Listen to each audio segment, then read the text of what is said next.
Good evening po sa inyo lahat. Ako po si Lorraine, and dito po ang aking testimony. Una po, gusto ko po kayo tanungin ng isang tanong na familiar po tayong lahat. Na naririnig po natin ito sa paligid natin, sa kaibigan po natin, or sa social media. So yung tanong ko po is, ano po yung multo niyo?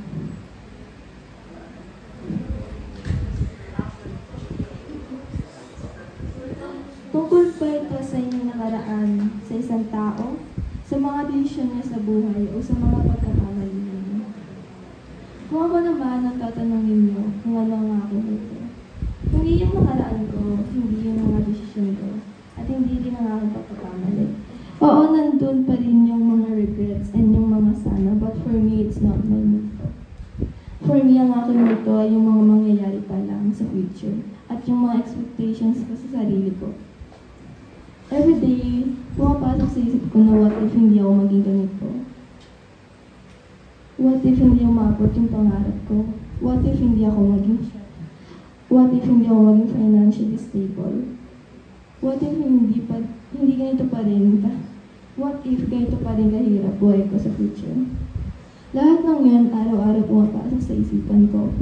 Binumot ako araw-araw ng mga pangarap ko sa sarili ko at sa pamilya ko. Pero paano nga ba kung ganun yung mangyari? Last Friday, katabi ko ang aking mga friends sa school. Nagkukulitan kami kasi wala pa yung teacher namin at nagkukwentuhan. Nagkukwentuhan kami about sa love life namin, about sa family problem, and about sa personal problem namin. And then bigla na lang nagpatugtog yung isa namin classmate ng multo. And nag-asaran kami, and nagtanungan kami kung ano yung multo namin. Tinanong ako ng isa kong kaibigan kung ano nga ba yung multo ko. Ang unang sinagot ko is,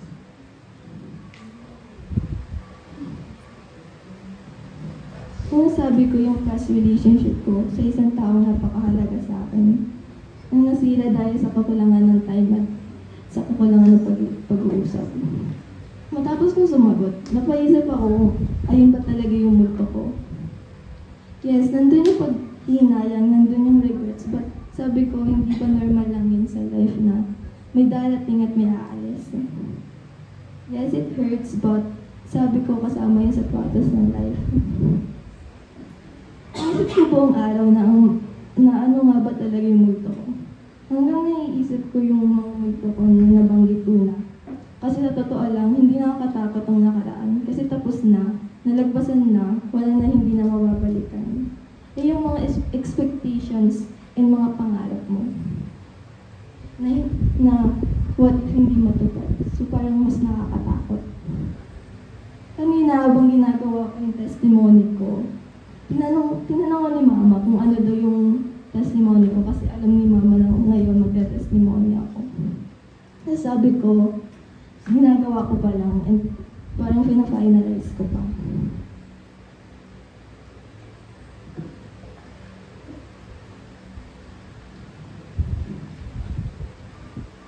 Tapos nagsabi si Mama na mag-practice daw ako. So nag-practice ako sa isip ko kung ano ba yung mga sasabihin ko, kung ano yung mga i-react ko. Tapos, sinabi ko kay Mama yung mga ilang sinabi ko na multo ko.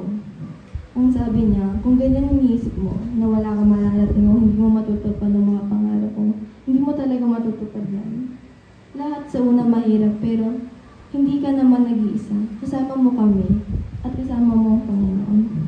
Katulad nga ng sabi sa Isaiah 41 verse 10, ako isa sa iyo, huwag kang matakot.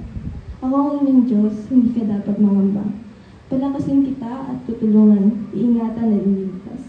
Kaya kanina naisip ko na hindi ko kailangan mangamba kung ano yung magiging resulta. Ang kailangan ko lang lakas ng loob at tiwala sa sarili sa Diyos. Thank you po.